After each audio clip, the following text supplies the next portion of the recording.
Thank you for joining us on Nationwide on the network service of the NTA. I'm Najaa Tijani. We begin with climate and environmental matters. The UN Deputy Secretary General Amina Mohammed says the United Nations will support Nigeria's decarbonization ambitions so as to achieve the Global 2030 agenda, especially in combating desertification and pollution. Onengiye Fineface reports. Former Minister of Environment and champion of the Green Bonds and Ogoni Cleanup, Amina Mohammed, is at the ministry this time as Deputy Scribe of the United Nations, with a new commitment to help Nigeria raise its climate ambition and attract United Nations support to the country's energy transition. The silver lining in the COVID cloud is the Ministry of Environment's investments that you make in the green transition. And here there is a large appetite for bringing private sector investments into countries like ours that would choose to grow green. Like other developing countries, Nigeria is still in need of the promised $100 billion from developed countries to enable it attain climate change targets. We cannot afford to not include gas in our transition, Your Excellency. The funding of gas can cause issues not just for Nigeria, but other developing countries. So we need support to look at how can this transition be, especially with the gas, up to a certain point where developing countries can hold their footing. This meeting is expected to also increase UN support in forestry research, pollution control, and environmental health. Onengiye Fineface, NTA News. Meanwhile, the Senate has condemned alleged unlawful encroachment into Nigerian borders and arrest of Nigerians by officials of the government of Benin Republic.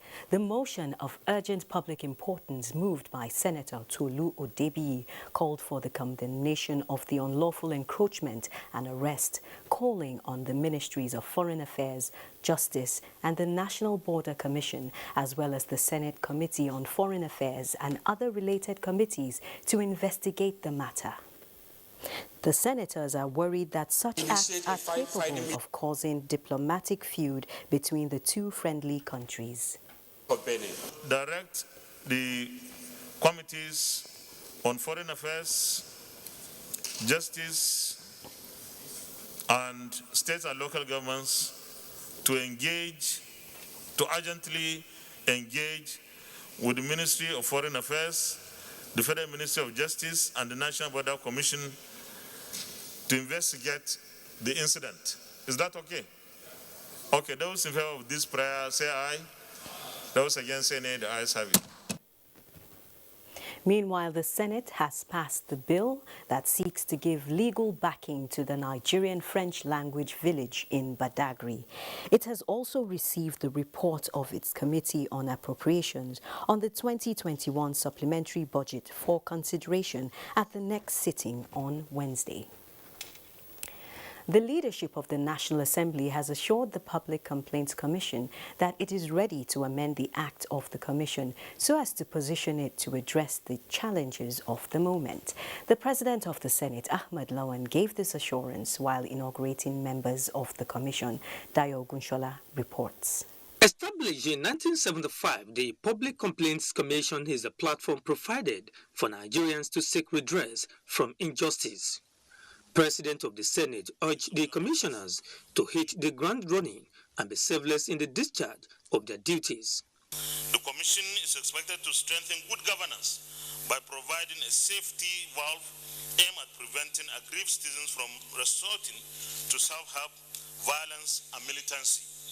Therefore, I urge you to perform the quasi-judicial duties of your office with diligence, integrity, good conscience, dispassionately and effectively, devoid of conflict of interest or affiliations. The point here is that you must bring to play all the necessary ingredients needed in public administration for the workers' protection, for the benefit of Nigerians and residents of Nigeria, irrespective of ethnicity or religious inclinations. For the Chief Commissioner and other members of the Commission, the public trust reposed in them must be upheld.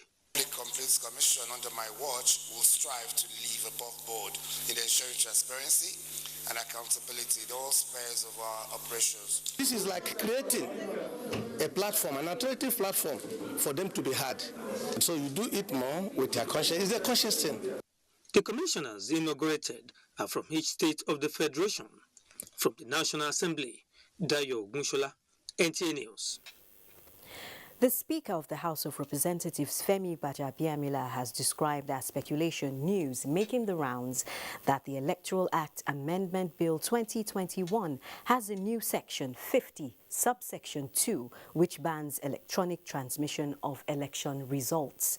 The Speaker, in response to the issue raised by a House member as a matter of privilege, said the House committee is yet to lay the report for consideration and that the chairman of the Committee on Electoral Matters has confirmed that there is no such provision in the bill.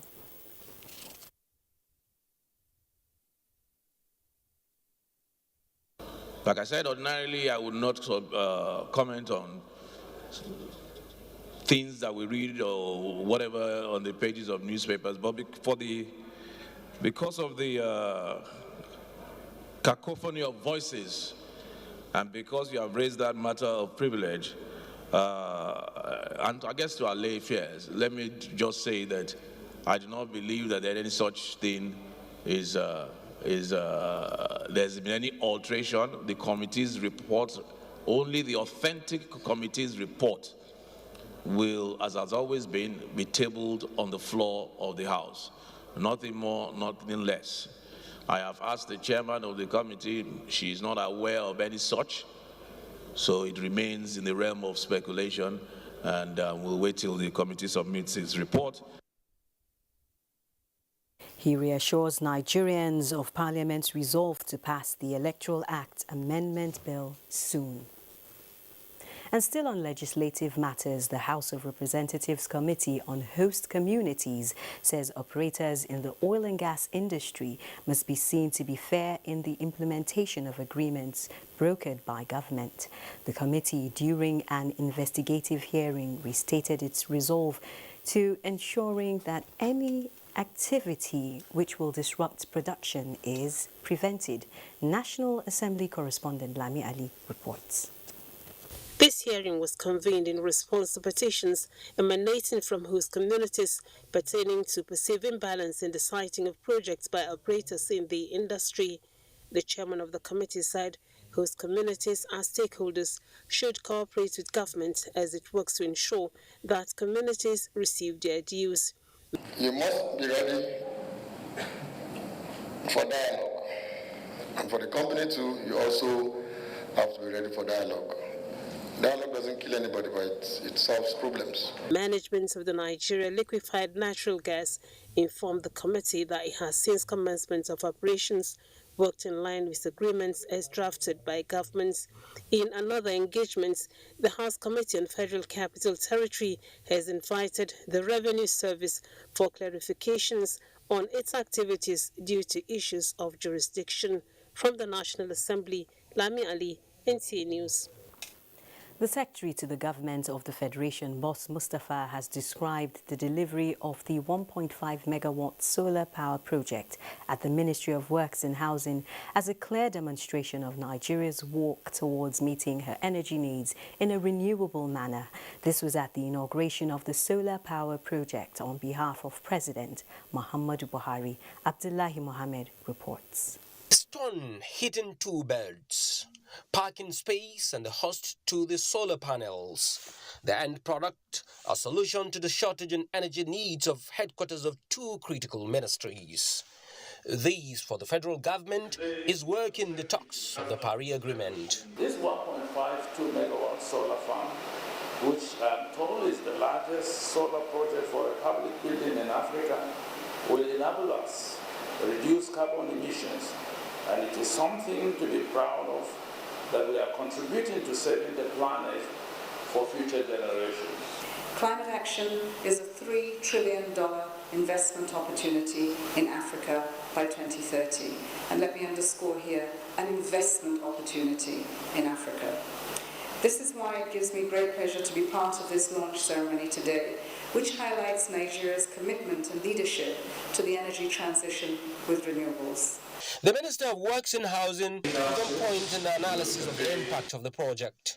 This project will see to the reduction of the average diesel consumption from 776,248 litres per annum to 166,825 litres per annum. And it will save the government over 270 million naira throughout its life cycle. Nigeria has set for itself an ambitious target of increasing access to electricity to 90% by the year 2030, with at least 10% of these derived from clean energy. In the nooks and crannies of this country, renewable energy projects like these ones are being delivered, and Nigeria is gradually realizing its energy needs. And guess what? In a cleaner manner. In Abuja, Abdullah Mohammed, NTA News. And still on the dividends of democracy, the Oba of Ajase-Ikpu, Oba Ismail Adebiosu, has appealed to the federal government to make its impact felt in his domain. The Oba made the request when the Minister of Information and Culture, Lai Mohammed, paid him a visit. Anthony Forson reports. Oba Ismail Adebiosu, who was appointed recently by the Kwara State government, told the minister that his area has a huge investment potentials. So, with the necessary infrastructures in place, it will engage youths in the area to become productive. I want to particularly mention that our youth want to appeal through your office to the federal government for youth empowerment, because insecurity here left and right, know that the federal government is doing a lot in this area, but we want to implore and we want to appeal through your officer that the federal government should please come to our aid. We have upcoming ones that are vibrant graduates that are ready to work, and I can assure that they will be good ambassador of the Gomina community. The Information and Culture Minister congratulated the Oba on his ascension to the throne and prayed the Almighty to grant him wisdom during his reign. He equally assured that the Oba's request will be taken to the Council for consideration. Born in 1980, the 41-year-old monarch is a law graduate from University of Ilorin and member of the United Kingdom Chamber of Arbitrators. He succeeded Oba Sikiru Atanda, who died in February this year. Anthony Forson, NTA News. Meanwhile, the Nigerian Television Authority says it will continue to create content which will make Nigerians ponder on unity and togetherness in the country, as everyone has a responsibility to restore the lost glory of Nigeria. The Director General of the NTA, Yakubu Ibn Mohammed, made the pledge when he received the leadership of the Nigerian Institute of Public Relations on a courtesy visit. Abdul Malik Hassan reports. By the Nigerian Institute of Public Relations on the NTA is to further solicit partnership that will aid in resolving contemporary challenging issues in Nigeria, with a view to addressing them and ensure national integration. The most important thing is how do we come together, harness those endowments for the benefit of the whole. This is what we need to do, and this is what the public relations community in Nigeria has come out to ensure that it provides the necessary platform for this country to do. Director General of the NTA, Yakubu Ibn Mohammed, says NTA will continue to work with the NIPR with a view to reposition the institute for the greater good. This country have been emphasizing our folk lines instead of leveraging on our diversities, for the growth and development of this country. And for too long, we in this country, especially in the most recent past, we've been talking to each other instead of talking with each other. I think we should get a platform whereby Nigerians from all parts of this country, Nigerians of all shades of opinion, can sit down on a table and speak with each other. At this meeting, One thing is certain, that is a hope and conviction that the efforts will lead to success in making Nigerians work together in the right path to a better understanding of themselves as diverse people of greatness in the global arena. So, thank you very much. Elsewhere, ICT engineers and NTA are making a great deal for effective partnership onto capacity development. The Institute will be organizing conferences, workshops and seminars, among others, which we will very much appreciate the sponsorship of our members within the NTA. Today, Korean Engineering Assembly is coming up next month. NTA is sponsoring 123 engineering personnel. That is the blessings and support we all have from the management of NTA. The largest television network in Africa, NTA, is adequately committed in utilizing ICT skills in broadcasting. In Abuja, Abdulmalik Hassan, NTA News. Let's now join Kendi in Lagos for stories making the rounds in that axis. Hello, Najatu, and welcome to Lagos. Controller General Nigerian Immigration Service says the service is considering the deployment of drones for effective surveillance and monitoring of activities at the nation's borders. It disclosed this at the end of a senior management retreat organized by the United Nations International Organization for Migration in Lagos. Joy Ken Abakboya has details. For some time now, the Nigerian immigration has been deeply engaged in scaling up effective border control management and visa and residency administration policy, which are important to enhancing Nigeria's security architecture. The service has been engaging border communities to achieve this feat and also adopting the use of technology, a critical tool in achieving modern and effective border security. This three-day retreat tagged Strengthening Migration Management Through Best Practices was therefore an opportunity for personnel to assess strategies so far adopted and acquire more knowledge on processes and procedures for enhanced security and better management of migration. There is no way we can succeed with either machine or strong men with a gun and patrol until we work with the community. So border-community relation is key. It has been discussed. Strategies have been developed.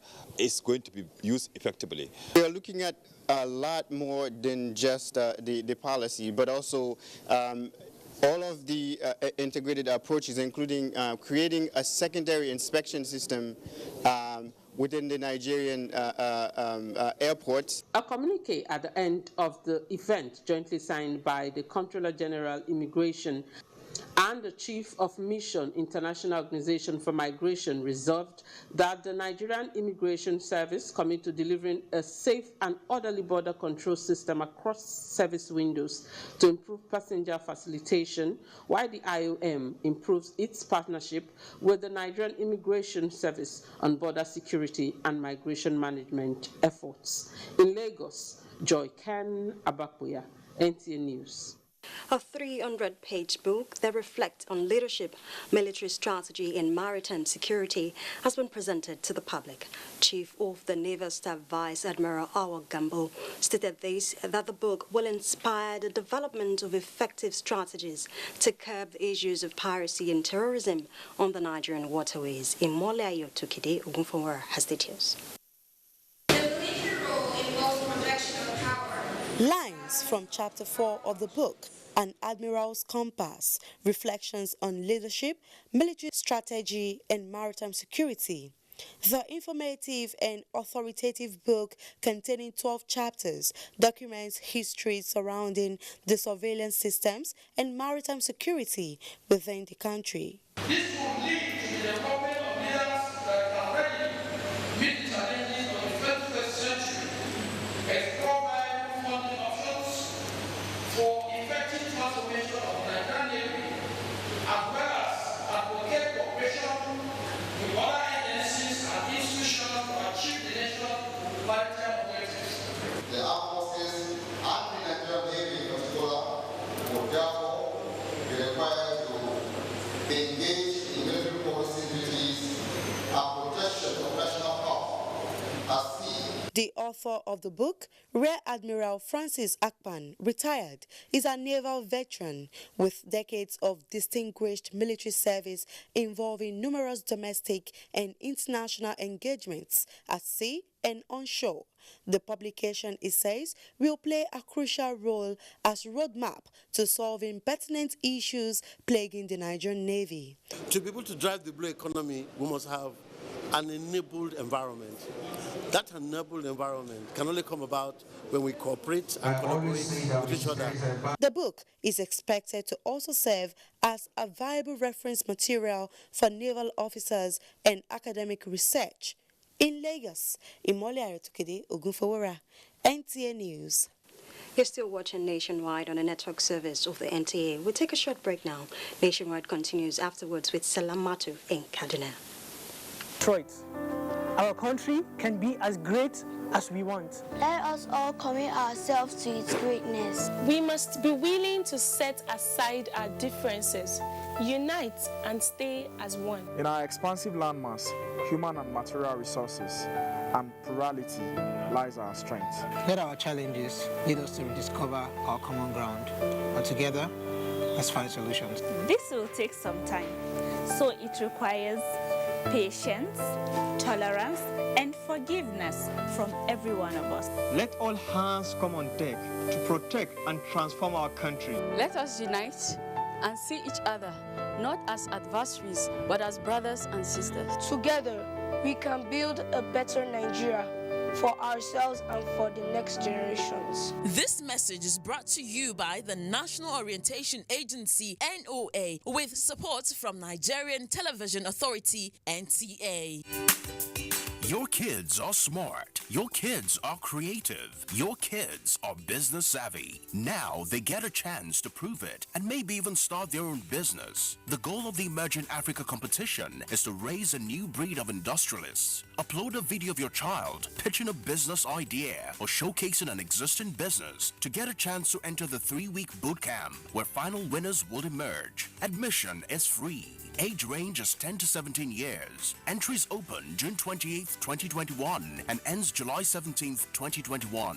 Bootcamp opens August 8th and ends August 28th, 2021. For more information, visit our website www.teacompetition.org, our Facebook page, TA Competition, our Instagram, The Emerging Africa. For inquiries and sponsorship, call 0803-545-8855 or 0817-678-8284.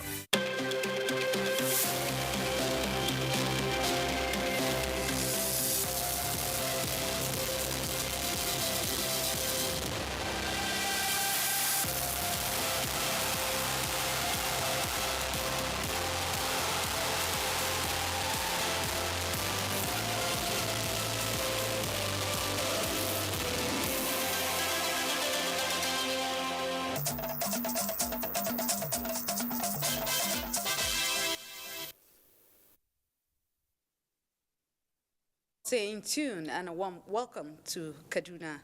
Parents of abducted Bethel Baptist Secondary School students have held special prayers for the safe return of the children from their abductors. Sunday Adamu reports that the parents converged on the school premises for the prayers Tuesday morning. The report. This is not a moment of blaming one, and blaming one, and blaming one, and blaming one. This is not the moment of blaming people. Still in shock and pains, but trusting in the power of prayers, these parents converge to seek divine intervention for the release of the students. Let God. These kids are in pain. They cannot cope in the bush. They are kids. We know they are trying, but we believe that they should do more. Bethel Baptist Secondary School in Damishi, outskirts of Kaduna City Center, and one other school located within the neighborhood came under attack by bandits who abducted scores of students early hours of Monday. Hours later, the Kaduna State Police Command says 26 out of the students were rescued, while efforts have been intensified for the safe rescue of the rest. In the meantime, the state government has shut down the schools that are considered vulnerable. In Kaduna, Adamu Sunday, NTA News.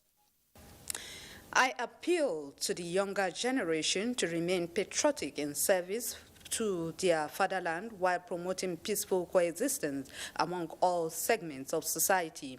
Those are words of encouragement from Usman Baba Patagi, popularly known as Samanja, when the Nigerian Army reached out to recognize his contribution to national development. Muhammad Umarajingi tells us more. A section of the media was last week awash with the rumor of the demise of Samanja. But here is Samanja at his residence in Kabala, Kaduna. He continues to receive well-wishers and admirers who come to check on him. Anything you will do in this world, do it good. And be very careful of all the things you are doing. Yes, sir. And be careful. Take care of the job given to you. The representative of Chief of Army Staff, General Farouk Yahya, and entourage visited to identify with the man who, through creativity in television and radio series, interpreted their roles in service to the nation. Samanja has the Nigerian Army blood flowing in his veins. Even in his state of health, you could hear his reflection. He was excited recalling his days in the Nigerian Army, and he went further to even preach peace and security for the Nigerian state. So, in summary, Samanja, besides all he has done to project the image of the Nigerian Army over the ages, he remains an icon for the Nigerian Army. The delegation says Nigerian Army appreciates Samanja. In Kaduna, I am Muhammad Umarajingi, NTA News. That is it from here. We now join Najatu in Abuja for the rest of the stories. Abuja. Thank you, Salamatu. The former registrar of the Joint Admissions and Matriculation Board, JAMB, Dibu Ojerinde, has been arraigned before a federal high court sitting in Abuja on an 18-count charge by the Independent Corrupt Practices and Other Related Offences Commission, ICPC.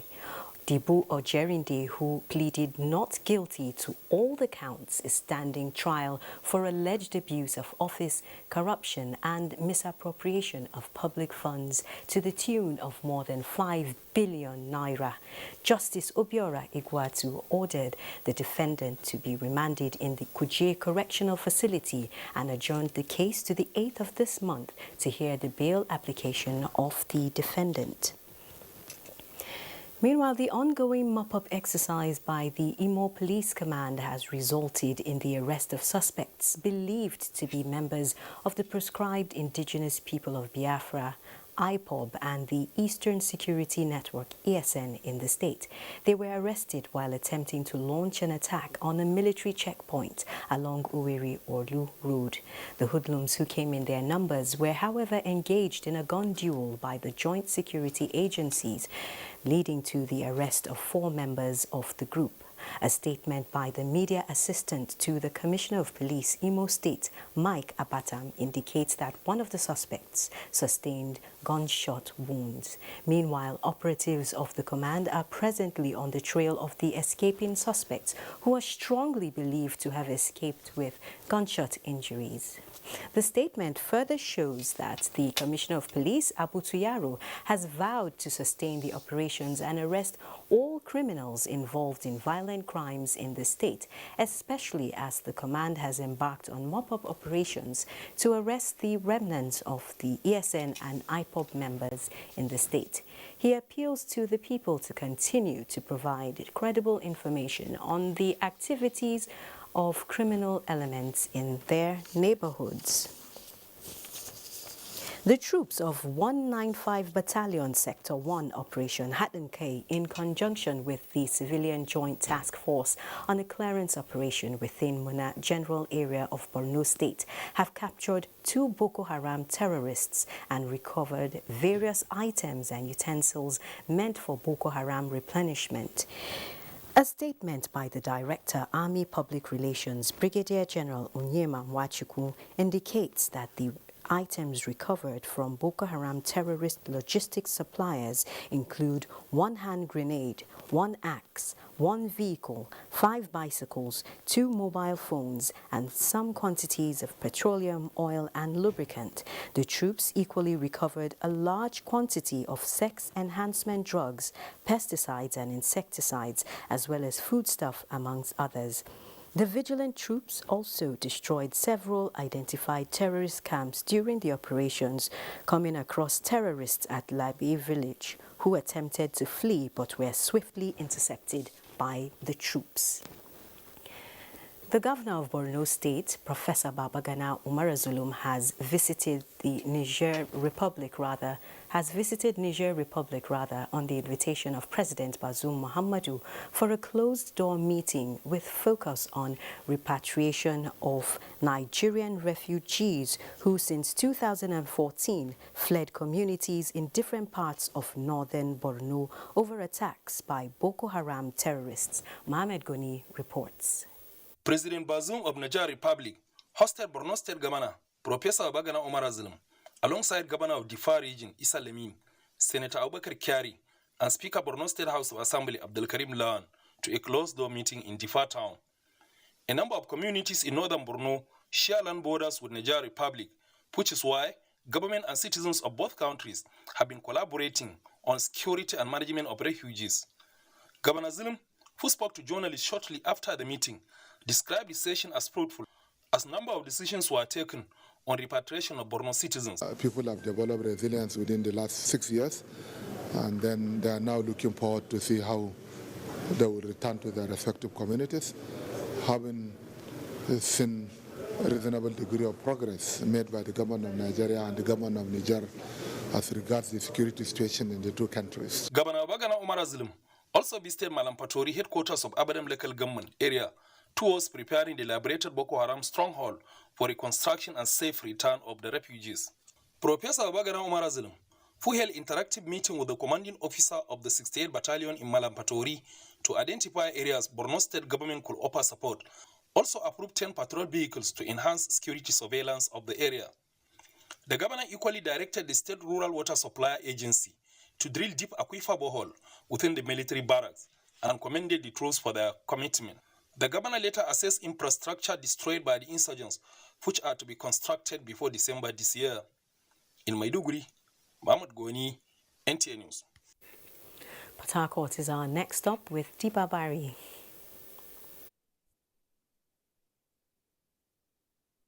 Thank you, Najat, and welcome to Port Harcourt. After 150 years of its existence, the ancient Opobo Kingdom, an island in River State, can now be accessed by road, following the inauguration of a section of the Ogoni-Andoni Opobo-Nkoro Unity Road by the River State government. Ogeniek reports that the inauguration was performed by the former Minister of Agriculture and Water Resources, Adamu Maina Waziri. The mood in the ancient and historic kingdom of King Jaja of Opobo was euphoric as aesthetic crowd thronged the road and the venue of the inauguration, cheering the governor for connecting the island by road to the mainland of the state. So we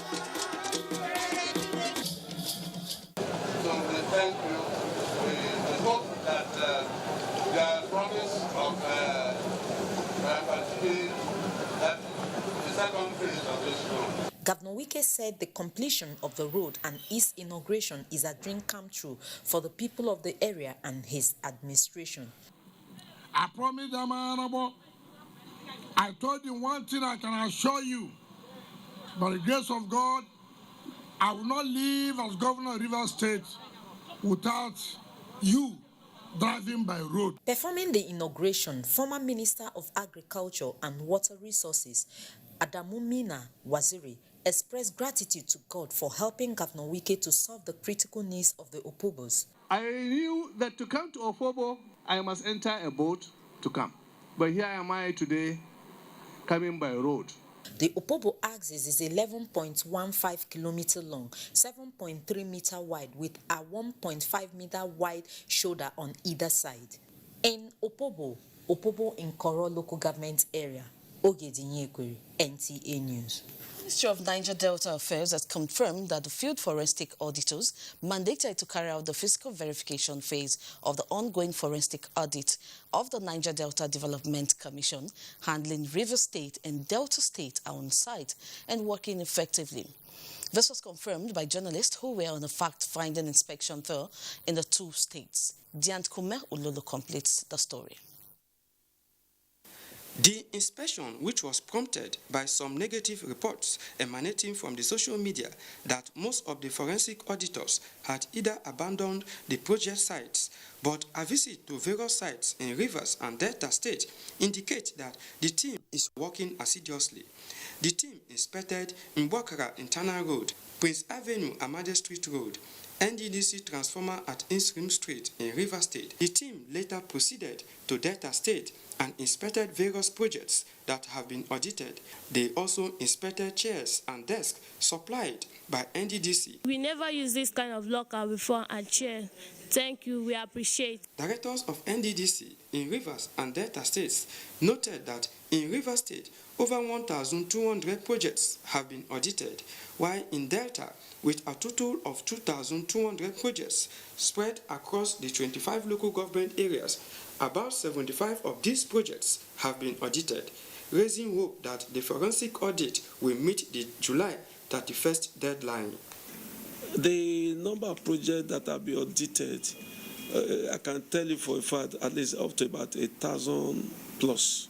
I know we have over 2,000 projects in Delta State, and for now I can say more than 60% of them have been audited. The final report will be submitted by the end of this month. From Warri in Delta State, Yanukume Ulolo, NTA News. We're done here. Nationwide will continue with Zemrek in just right after the break. Good evening. Youths are about the greatest assets the country has at the moment. It is therefore not surprising that the administration of President Muhammadu Buhari is strategically responding to the yearnings of the youth through multiple projects and programs. Youth entrepreneurship support years by Bank of Industry, the Youth Investment Fund by the CBN, and several other conditional cash transfer programs. Recruitment of 774,000 social workers, majority of whom are youths, and so many other projects that are beneficial to youths directly or indirectly.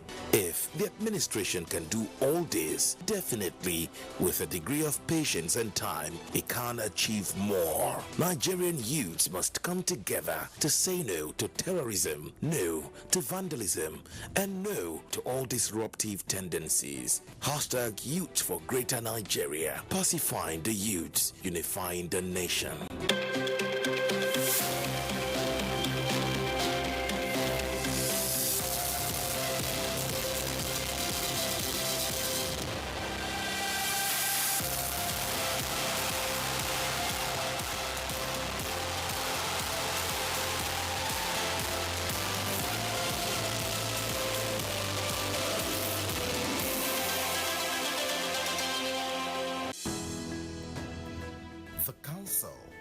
Fathers. I believe we have fought one civil war too many in this country. So those who experience it will run away from it. Nigerian youths, let's build our nation together.